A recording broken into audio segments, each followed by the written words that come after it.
Today we're gonna learn a really advanced and fantastic way to sharpen your images in Photoshop by adding different levels and characteristics of sharpness to different areas. So without any further ado, let's get started.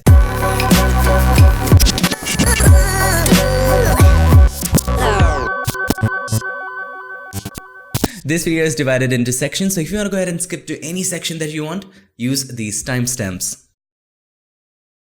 Let me ask you a question. As far as digital photography is concerned, what is a sharp image? A sharp image is an image where the area of focus is completely sharp and has no blurry edges. And I underline that, has no blurry edges. For example, I'm holding this book, right? And this is an image. This book is completely sharp.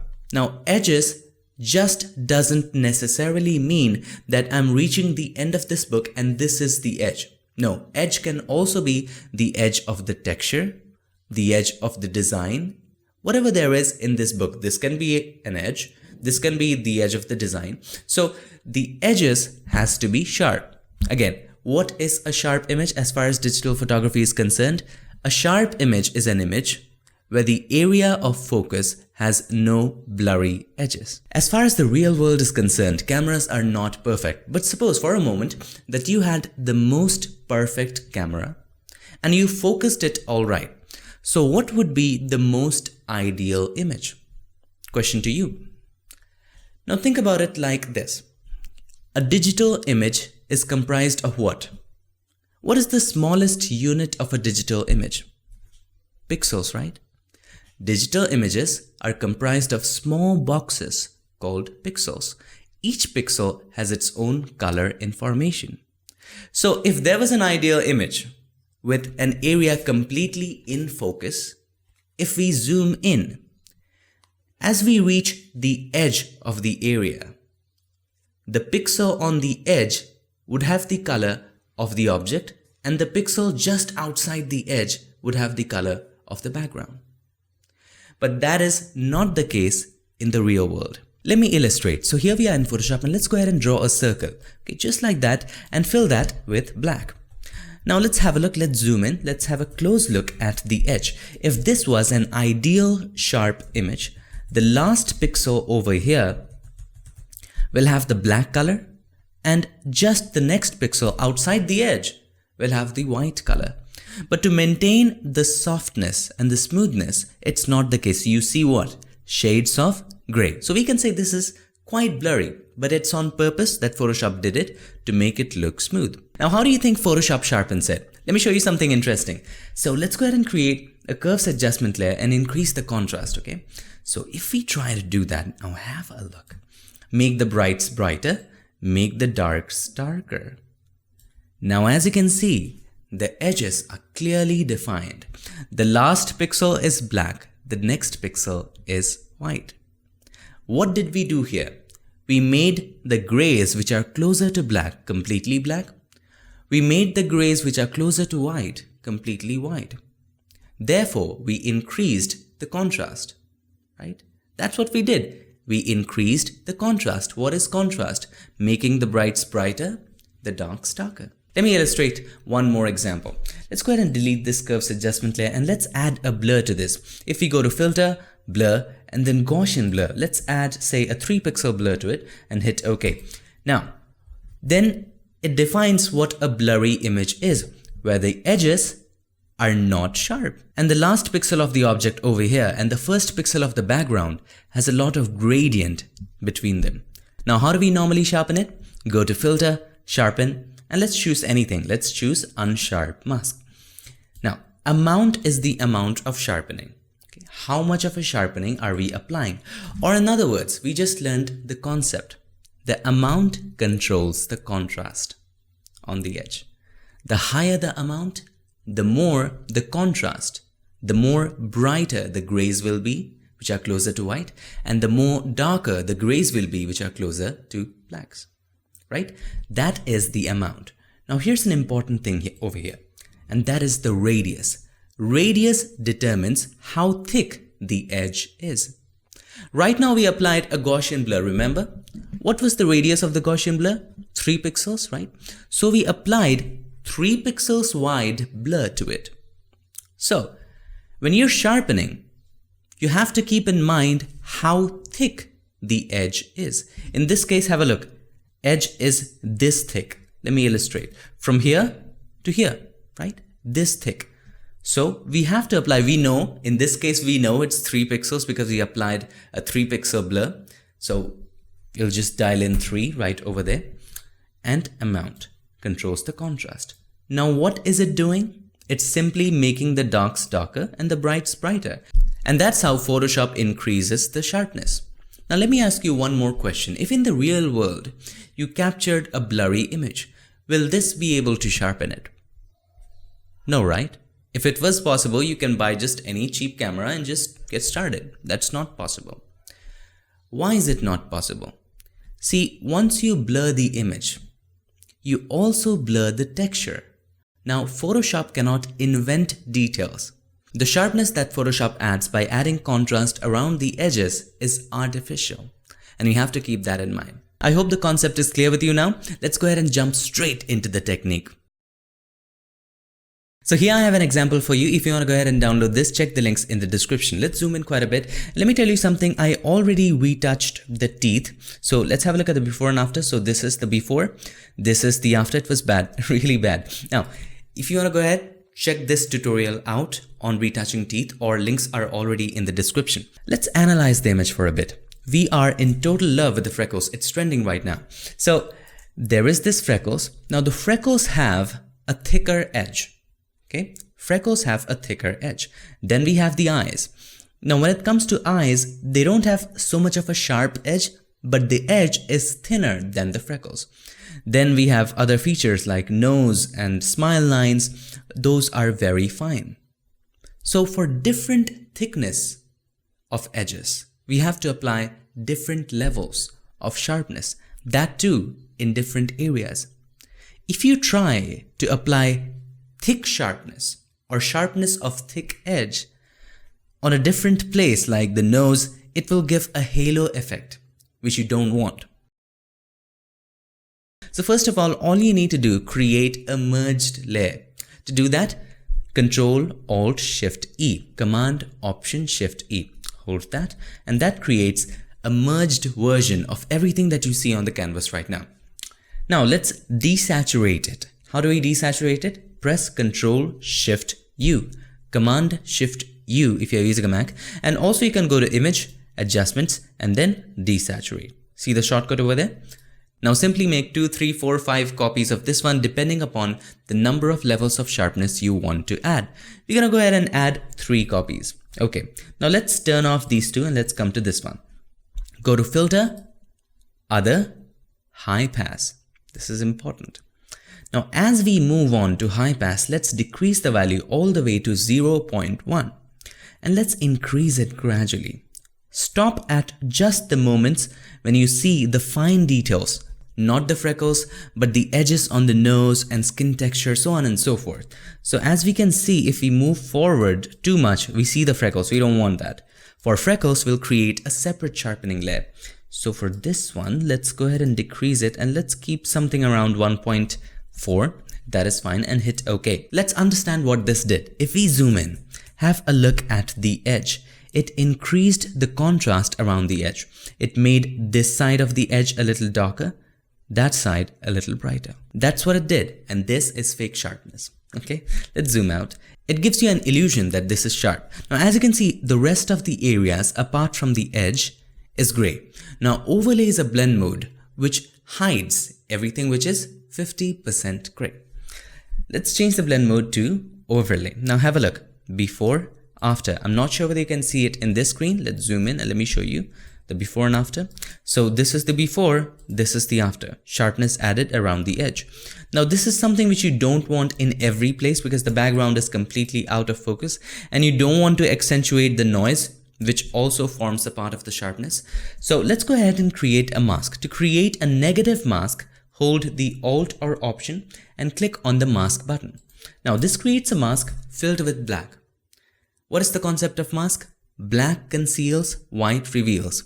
Black are the areas which do not show up, white are the areas which show up. So we want this layer to show up only on the face, right? So let's take the brush, Make sure the foreground color is white. Press X to toggle between the foreground and the background, and then just simply go ahead and paint on the face. Let's zoom in so that you can see the sharpness effect, because I'm sure you cannot see that on YouTube or Facebook, wherever you're watching this. Now let's paint over it. All over the face, just like that. Let's zoom out. You don't have to be super accurate in this because this is a fine sharpness. Let's make it a little bigger. Let's apply it a little bit to the hair as well. Make sure it's not giving you the halo effect. Now, what is the halo effect? You'll get it. You'll understand it once we go more in depth. Now, let's go to the second one. Okay, this is level 2. This was level 1. This is level 2. Let's turn that on. Again, go to Filter, Other, High Pass. Now, this time, it was 1.4 the last time. This time, we want to accentuate the eyes, a little bit the mouth, the lips. All right, let's go ahead and increase it. Let's see what shows up first. We don't want the freckles to show up now, not so much. Let's go for 3.3, and that seems fine to me. Hit OK. The freckles are just beginning to show. Hit OK. All right, let's change the blend mode again from normal to overlay. Now let's have a look. It's looking pretty good, right? The eyes are looking sharp. Everything is looking good. However, let's have a look at the nose. If we zoom in, and if I turn off this layer, have a look. This is okay, but if I turn this on, it adds a halo effect around the edge, and we don't want that. And that's why we have to apply that selectively, okay? Just on the eyes or the eyebrows or wherever you want. Hold the Alt or Option and click on the mask button. This creates the negative mask again. Take the brush, foreground color white. Let's make the brush smaller. How do we do that? On Windows, hold Alt and the right mouse button. Drag it to the left to make it smaller, or right to make it bigger. On a Mac, that would be Option and Control and the right mouse button, and then drag. Okay, let's make it a little smaller and let's sharpen up the eyes. You can also go ahead and decrease the float somewhere around, say, 30%, and slowly and gradually paint just like that. Make sure you don't want to sharpen the wrinkles, right? So let's erase it from here. How do we erase it? Change the foreground color to black, because black hides. We don't want it on the wrinkle. We just want it on the eyes, like that. Not on this eye so much, but we'll add a little bit on the eyebrows. If you want to add the sharpness all at once, increase the flow to 100%. Flow is just like an intensity. How much of an intensity do you want to paint? Let's sharpen up a little bit these areas, not the edge on the nose. We don't want, or any other edge which will give it a halo effect. Let's try it on the lips and the teeth. Pretty good. Yeah, that looks great. On the head. If you wanted to accentuate the skin texture, just like that, and that looks good. Of course, we need to make the teeth a little whiter. We can do that. Watch the tutorial, links in the description. Little bit of hair, just one clicks like that. Okay, I'm not sure whether you can see it on the screen right now, but let's have a look at the overall before and after. So this is the before, complete before, and this is the after. I didn't want to show you the teeth thing, so let's make a group of both of these. Unlock the background layer, make a group. Okay, before, after. It's sharpened. Now let's add the last level of sharpening, or you can add as many levels as you want. It's totally upon you. Now let's turn on this one. Filter, Other, High Pass. This time, let's increase the value even more. We want to show the freckles. Let's keep it somewhere around 7 or 6.5. Let's keep it 6.5. 7 would be too much. Now, as we increase it to 6.5, again, look around the nose, the halo effect. We don't want to apply it around that area. Hit OK. And then change the blend mode to overlay. Hold the Alt or Option and click on that one. Take the brush and just paint on the what do you call it? Freckles. Okay. Do not paint on out of focus areas, but you can paint just a little bit. Completely out of focus areas, do not paint, because that will make the noise much more visible. Maybe a little bit on the eyes. Not the wrinkles. Let's erase it from the wrinkles with black. bring back white, and then just simply paint.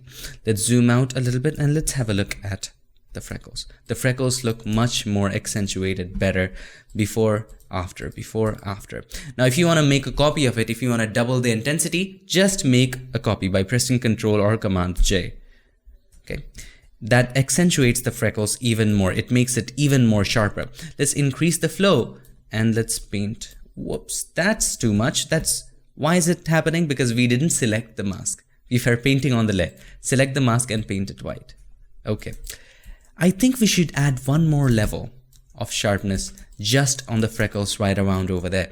So we have used all these layers, and that's why I asked you to make a lot of copies right in the beginning. Just when you see the copies ending, make 2 or 3 copies again. So we can make a copy, no problem. We can create another Ctrl-Alt-Shift-E. Now here's a tip. When the layer that you have selected is turned off, as in this case, and you want to create a new merged layer using the shortcut, it just won't happen. If you try Ctrl-Alt-Shift-E, it just won't create that. So for that, you have to create a new layer, blank layer, then press Ctrl-Alt-Shift-E. Okay, then that happens. Then again, go through the process, Ctrl-Shift-U, Command-Shift-U, desaturate it, filter, other, high pass. Let's apply somewhere around 10. Now that's nice, hit OK. And let's change the blend mode to overlay. Let's turn all of this back on and hold the Alt or Option and click on this. Take the brush and slowly with the flow, 50%, that's fine, and paint on the freckles. And we are pretty much done. Don't paint on the edges. If we do, see, you see the halo effect. This is bright, this is dark. We don't want that to happen. Just paint on the freckles. Okay. So there we go. We have done that. Now at the end, now this is a very essential tip. Let's have a look at the before and after. So this is the before. This is the after. It totally brings out the face. If I zoom out, the background is completely out of focus. The face is sharp. It really makes the portrait pop. So before, after. Now at this point, most of the times we go overboard when it comes to sharpening. So here's the most important tip. Make a group of all of this. Hold the Shift key. Make sure the first one is selected. Select the last one on the row of sharpening layers. Everything in between will be selected. Hold Control and press G. Okay, Control or Command G. Mac, it would be Command, Windows, Control. Group, let's name it Sharpening. Double click on the text and type Sharpening. And this is just for organization purposes, and decrease the overall opacity. Let's choose somewhere around 67, 70 is a perfect number to be at for this image. And there you have sharpened the image using different levels of sharpening. So just a quick little recap. In digital photography, what is a sharp image? A sharp image is an image where the area of focus is completely sharp and the edges are not blurry, which means the last pixel of an object around the edge has to have the color of the object, and the first pixel that touches the object, or in other words, the first pixel of the background, has to be of the color of the background. It doesn't have to be a gradient. So that is a sharp image. Now, how does Photoshop sharpens images? Photoshop sharpens images by adding contrast around the edges. It makes the dark pixels darker and the bright pixels brighter around the edge. And how do we apply levels of sharpness? First of all, make a merged layer. It's very important, and it's also important that you apply sharpness at the end of all the retouching that you do. Now, once you make a merged layer, desaturate it by pressing Ctrl-Shift-U, Command-Shift-U if you're using a Mac, and then make copies of it, 3 copies of it, 4 copies of it, as much as you like. Then turn off all the other ones and select the first one. Apply Filter, Other, High Pass. Now when you go to High Pass, decrease the value all the way to 0.1 and gradually increase it. And according to the details you see on different layers, have different values, change the blend mode to overlay, and just mask in those areas where that type of sharpness is required. Thank you so much for staying in till the end. And since you stayed till the end, let me show you one more important tip when it comes to sharpening. So let's turn this off. And instead of doing that, we can also do this. Okay? Create a merged layer, desaturate it, Ctrl-Shift-U, and then turn this into a smart object. By going to Filter, Convert for Smart Filters, hit OK. Then make 2 or 3 copies as you would do with a normal method. Now, what is the advantage of this? Let's turn this off, select the first one. If you go ahead to Filters, Other, High Pass, and you apply, say, 1.5 or whatever there is, change the blend mode to Overlay. Now, if you want, since this is a smart object, you can change the value of high pass anytime. So you can double click on high pass and change the values to your liking, and you can see in real time what's happening. You can also go ahead and change the blend mode to Overlay first and then apply high pass, but I usually apply high pass first because inside of high pass you can actually see which areas are being accentuated. Now you have two choices. You can work with the regular layers as we did, or apply smart objects as we did just now. The call is completely yours. My personal favorite is applying the regular layers because I don't want to get confused by changing it time and again. And that's all for this video. I hope this video helped you, and if it did, make sure to give us a like, and also don't forget to subscribe, and not just subscribe. Ring the bell so that you, my friend, don't miss a thing. I would like to take this moment to thank all these nice people for supporting us on Patreon and making this episode possible and helping keep PiXimperfect free for everybody forever. Thank you so much for watching. I'll see you guys in my next one. Till then, stay tuned and make sure that you keep creating.